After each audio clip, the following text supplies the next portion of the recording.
Okay, so the last Harry Potter movie. I'm really late in this review. I actually saw this in the Philippines, so I actually saw it um, at least a day before it came out in the U.S. So I have no reason to be late on this. But anyways, I watched this movie and okay, it was good. Okay, it was good. In fact, if I'm gonna try to make this short. If you read the book, it's gonna probably be amazing to you. I mean, like my two cousins who are big fans of this book, they actually started crying at this movie.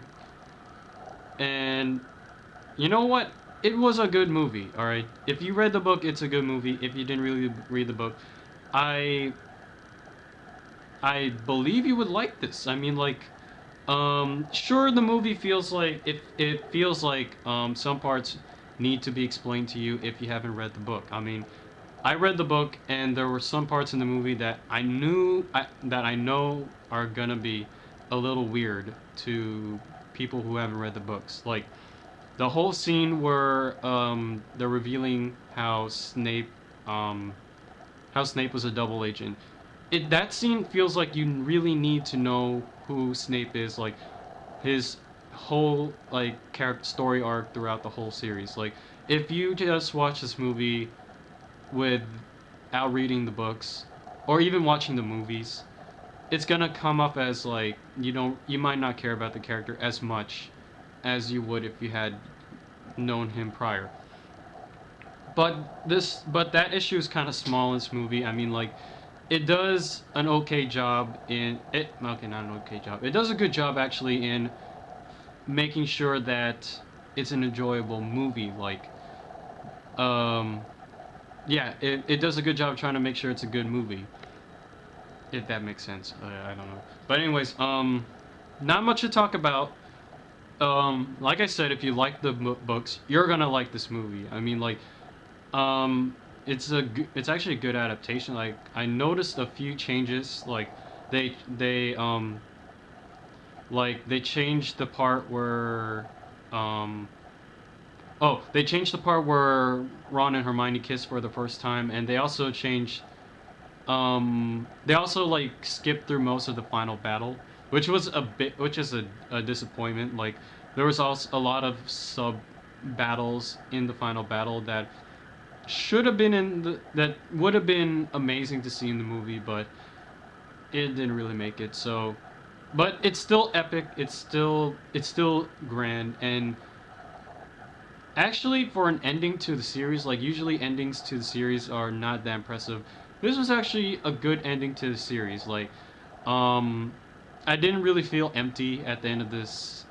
At the movie end of the movie, it just felt like everything came together at the end, and that's all anyone can ask for this movie. Closing thoughts. I'm unhappy that this is the last movie. Actually, I'm also a little unhappy. This is a little nitpick, but Hermione's aging makeup at the 19 years later part was freaking not good.